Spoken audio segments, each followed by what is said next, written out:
മസ്കറ്റിലെ ഏറ്റവും മനോഹരമായിട്ടുള്ള ഒരു പോർട്ട് ടൗണാണ്. ഇതിനകത്ത് നമുക്ക് കാണാം ബ്യൂട്ടിഫുള്ളായിട്ടുള്ള ഈ മലകൾ, ചുറ്റും മലകൾ.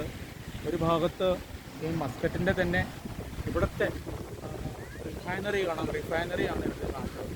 അതോടൊപ്പം തന്നെ ഇപ്പോഴത്തെ കാണുന്നത് നമ്മൾ ഇവിടുത്തെ സുൽത്താൻ്റെ ഇതാണ്, കപ്പലാണ്. ലക്ഷൂറിയസ് ആയിട്ടുള്ള കപ്പലാണ്. അദ്ദേഹം ഉപയോഗിക്കുന്നില്ല, അദ്ദേഹത്തിൻ്റെ ഫാമിലി മെമ്പേഴ്സാണ് ഉപയോഗിക്കുന്നത്.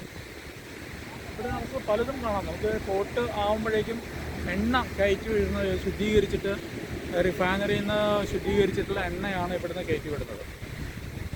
ഇത്രയും മനോഹരമായിട്ടുള്ള ഒരു സ്ഥലം എത്ര പറഞ്ഞാലും പറയാൻ സാധിക്കുന്നില്ല, വാക്കുകൾ ഉച്ചരിക്കാൻ പറ്റുന്നില്ല. കാരണം ഇത് പ്രകൃതിയെ അതേപോലെ സംരക്ഷിച്ചിട്ട് ഇത്രയും നീറ്റായിട്ട് ക്ലീനായിട്ട് വെച്ചിട്ടുള്ള ഒരു എന്താ പറയുക, നമുക്ക് എത്ര മണിക്കൂർ വേണമെങ്കിലും ഇവിടെ ചിലവഴിക്കാൻ സാധിക്കും. അത്രയും മനോഹരമായിട്ടാണ് ചെയ്തിരിക്കുന്നത്. ഇവരുടെ നാഷണൽ ഡേയും കൂടെ വരുന്നുണ്ട്, നവംബർ 20th 21st ആയിട്ട്. അപ്പോൾ അതിൻ്റെ ഫ്ലാഗ്സും കാണാം, ലൈറ്റിങ്സ് രാത്രി വരുമ്പോൾ ഭംഗിയായിട്ട് കാണാം. അപ്പോൾ ഈ സമയത്ത് ഇത്രയും ഭംഗി തോന്നുന്ന സമയത്ത് നമുക്ക് ഈശ്വരീയമായിട്ടുള്ള ഒരു ഭംഗിയാണ് നമുക്ക് തോന്നുന്നത്. അപ്പോൾ രാമകൃഷ്ണ പരമഹംസൻ്റെ ഒരു കോൺസെപ്റ്റ് നിങ്ങളുടെ മുമ്പിൽ പറയാനാണ് ഉദ്ദേശിക്കുന്നത്. വിവേകാനന്ദ സ്വാമിയുടെ ഗുരുവാണ് രാമകൃഷ്ണ പരമഹംസർ. സന്യാസ പരമ്പരയിലെ ഏറ്റവും ഉത്തമമായിട്ടുള്ള ഒരു ജീവിതം കാണിച്ചിട്ടില്ല. സാധാരണയായിട്ടുള്ള ഭക്തനും ഒരു പൂജാരിയും യോഗീശ്വരനുമാണ്. നമുക്ക് തിരുവണ്ണാമലയിലെ രമണ മഹർഷി അതേപോലെ തന്നെയാണ്. നമുക്ക് കൽക്കട്ടയിലെ കാളി ക്ഷേത്രത്തിലെ പൂജാരിയായിട്ടുള്ള രാമകൃഷ്ണ പരമഹംസർ, അദ്ദേഹം പ്രൊഡ്യൂസ് ചെയ്ത ഒരു എന്താ പറയുക ശിഷ്യനാണ് വിവേകാനന്ദ സ്വാമി. അങ്ങനെ എല്ലാ ദിവസവും സത്സംഗം നടക്കുന്ന സമയത്ത് ഒരു ദിവസം രാമകൃഷ്ണ പരമഹംസനോട് ഒരാൾ ചോദിച്ചു, കാളി ദേവിയുടെ കൈയൊടിഞ്ഞല്ലോ, പിന്നെ എന്തിനാ ഈ കൈയൊടിഞ്ഞ ദേവിയെ എന്തിനാ കൊണ്ട് നടക്കണേ? അതിന് കളയണ്ടേ? നമുക്ക് ദേവി എന്ന് പറയുമ്പോൾ നമുക്ക് സംബന്ധിച്ചിട്ട് ഏറ്റവും നല്ല, അപ്പോൾ ഈ ഭക്തിയുടെ ഒരു പ്രഭാവം കൊണ്ടുവരുന്ന ശേഷം അദ്ദേഹം പറഞ്ഞു, കാളിയെ കുറിച്ച് ഇങ്ങനെ പറയുമ്പോൾ തന്നെ അദ്ദേഹം പറഞ്ഞു, കാളി മാത്രമല്ല, നമ്മുടെ ലൈഫിലും നമ്മൾ ഇതുപോലെ തന്നെ മാതൃകയാവണം.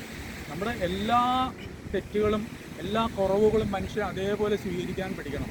എന്നാൽ മാത്രമേ ജീവിതത്തിൽ നമുക്ക് കുറേ നല്ല കാര്യങ്ങൾ ചെയ്യാൻ സാധിക്കുകയുള്ളൂ. ഒരു മനുഷ്യനെ സ്നേഹിക്കുക എന്ന് പറഞ്ഞു കഴിഞ്ഞാൽ ആ മനുഷ്യൻ്റെ എല്ലാ ഗുണങ്ങളും മാത്രമല്ല, ദോഷങ്ങളും നമ്മൾ ഉൾക്കൊള്ളണം, അവൻ്റെ കഴിവുകൾ ഉൾക്കൊള്ളണം, അവൻ്റെ കേടുകൾ ഉൾക്കൊള്ളണം. അവൻ്റെ എല്ലാ നെഗറ്റീവ്സും പോസിറ്റീവ്സും ഒരേപോലെ ഉൾക്കൊള്ളാൻ സാധിച്ചാൽ മാത്രമേ ലൈഫിൽ നമുക്ക് ഒരു മനുഷ്യനെ എന്താ പറയുക ശരിയായിട്ടുള്ള സ്നേഹിക്കാൻ പറ്റുള്ളൂ. അല്ലെങ്കിൽ നമ്മൾ മനുഷ്യർ ഈശ്വര തലത്തിലേക്ക് ഉയരാൻ നമുക്ക് സാധിക്കില്ല. കാരണം നമ്മൾ ഒരാളെ വണങ്ങുന്ന സമയത്ത് ആ വണക്കം നമ്മൾ ചെയ്യുന്നത് അയാളുടെ ഉള്ളിലുള്ള ഈശ്വരനെയാണ് വന്ദിക്കുന്നത്. അപ്പോൾ ഭഗവാന്റെ ആണെങ്കിലും വിഗ്രഹത്തിൻ്റെ ആണെങ്കിലും കുറവുകൾ അത് ചെറുതാണോ വലുതാണോ ഭംഗിയുള്ളതോ ഒന്നും അന്നല്ല ഭാരതത്തിൻ്റെ ആ വിഗ്രഹാരാധനയിൽ വരുന്ന ചൈതന്യം.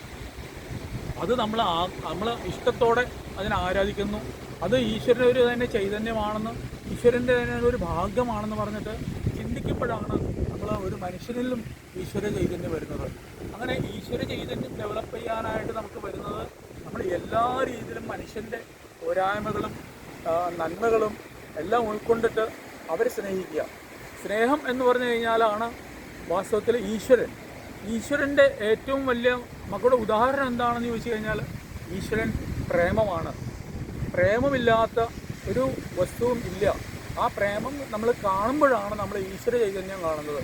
അപ്പം ഈശ്വരനിൽ നമ്മൾ ഈ ഭൂമിയിലും നമ്മൾ ഓരോ കാര്യത്തിലും നമ്മൾ പ്രേമത്തോടെ കാണണം. എന്നാൽ മാത്രമേ നമുക്ക് പ്രണയം എന്ന് പറഞ്ഞാൽ എല്ലാം മാറുന്നിട്ടുള്ളൊരു ഇതാണ്. ഒരാൾ നമ്മൾ പ്രണയിക്കുന്ന സമയത്ത് അയാളിനെ ഒന്നും ഇച്ഛിക്കാതെയാണ്, ഒന്നും പ്രതീക്ഷിക്കാതെയാണ് നമ്മൾ അവരെ പ്രണയിക്കുന്നത്, സ്നേഹിക്കുന്നത്.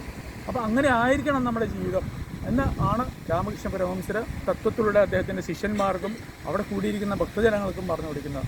ഈ കഥയിലൂടെ ഞാൻ പറയാൻ ഉദ്ദേശിക്കുന്നത് വാസ്തവത്തിൽ പ്രേമം തന്നെയാണ് ഭക്തി തന്നെയാണ് പ്രേമം. അത് ഉൾക്കൊള്ളുന്ന രീതിയിലാണ്, നല്ല രീതിയിൽ ഉൾക്കൊള്ളുമ്പോൾ മാത്രമേ ആ ആത്മാവിനെയും ഈശ്വരനെയൊക്കെ നമ്മൾ നയിക്കപ്പെടുന്നുള്ളൂ. ഇതാണ് ഈ അവസരത്തിൽ പറയാനുള്ളത്.